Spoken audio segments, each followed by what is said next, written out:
मैं Pankaj Kumar Gupta, assistant professor BEd, Gandhi Mahavidyalaya Orai, national education policy 2020 के 24वें video में आप सबका स्वागत करता हूं। आज हम अध्याय 13 प्रेरित, सक्रिय और सक्षम संकाय, मोटिवेटेड, इनर्जाइज्ड एंड कैपेबल फैकल्टी का अध्ययन करते हैं। तो आइए शुरू करते हैं आज का वीडियो। 13वें अध्याय का पहला बिंदु, उच्चतर शिक्षण संस्थानों की सफलता का सबसे महत्वपूर्ण कारक वहाँ कार्यरत संकाय सदस्यों की गुणवत्ता और संलग्नता है। उच्चतर शिक्षा से जुड़े लक्ष्यों को हासिल करने के लिए संकाय सदस्यों की महत्वपूर्ण भूमिका को ध्यान में रखते हुए इनकी भर्ती प्रक्रिया में पिछले वर्षों में कुछ महत्वपूर्ण कदम उठाए गए हैं। ये कदम भर्ती और सेवा काल के दौरान कार्यस्थल में आगे बढ़ने के अवसरों को व्यवस्थित करने और संकाय सदस्यों की भर्ती प्रक्रिया में विभिन्न समूहों की ओर से न्याय संगत प्रतिनिधित्व को सुनिश्चित करने से संबंधित है। सार्वजनिक संस्थानों के स्थायी संकाय सदस्यों के वेतन भत्तों के स्तरों में भी पर्याप्त वृद्धि की गई है। संकाय सदस्यों के व्यावसायिक विकास से संबंधित विभिन्न अवसरों को सुनिश्चित करने की दिशा में भी कई कदम उठाए गए हैं। अकादमिक पेशे की प्रतिष्ठा में विभिन्न सुधारों और हम सभी को सही अर्थों में प्रेरित करने वाली अनुकरणीय संकाय सदस्यों की अच्छी संख्या में मौजूदगी के बावजूद भी उच्चतर शिक्षा प्रणाली को सफल और समुन्नत होने और अपेक्षित उच्चतम स्तर को प्राप्त करने के लिए आवश्यक उच्चतर शिक्षण संस्थानों के संकाय सदस्यों का प्रदर्शन शिक्षण, अनुसंधान और सेवा काल के मामले में औसत से बहुत कम है। संकाय सदस्यों में प्रेरणा और उत्साह की कमी से संबंधित कारणों को संशोधित किया जाना चाहिए, जिससे कि यह सुनिश्चित किया जा सके कि प्रत्येक संकाय सदस्य अपने छात्रों, संस्थान और पेशे में प्रगति के लिए पूरे उत्साह के साथ प्रशंसापूर्वक जुड़े हैं। उच्चतर शिक्षण संस्थानों में सर्वोत्कृष्ट, प्रेरित और सक्षम संकाय सदस्यों को सुनिश्चित करने के लिए यह नीति अपनी ओर से निम्न कदमों की अनुशंसा करती है।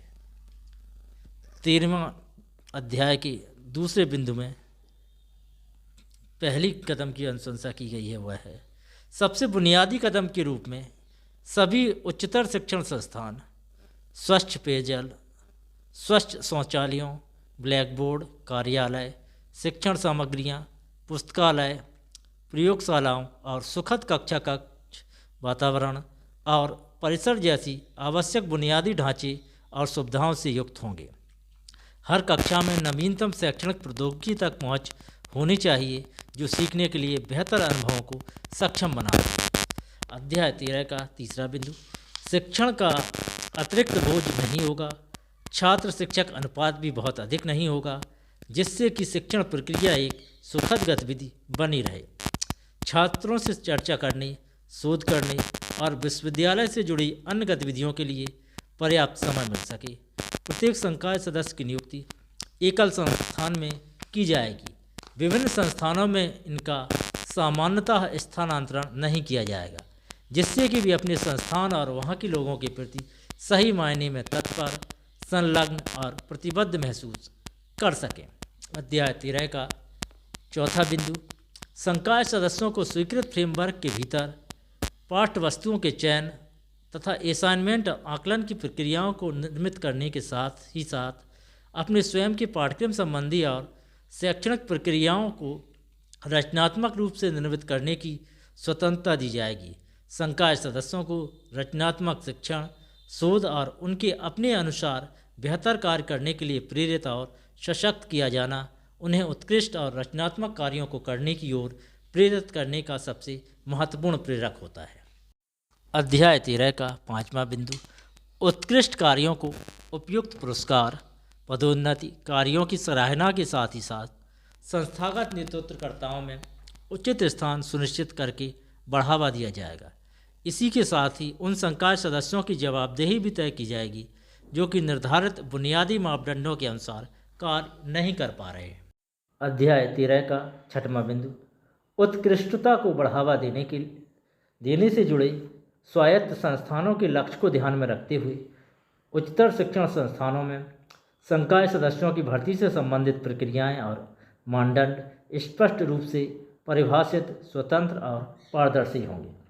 वर्तमान नियुक्ति प्रक्रिया को जारी रखते हुए भी उत्कृष्टता को सुनिश्चित करने के लिए एक कार्यकाल ट्रैक प्रणाली यानी कि उपयुक्त प्रोबेशन अवधि को जोड़ा जाएगा। अत्यंत प्रभावी अनुसंधानों और योगदानों को मान्यता प्रदान करने के लिए एक फास्ट ट्रैक पदोन्नति प्रणाली सुनिश्चित की जाएगी।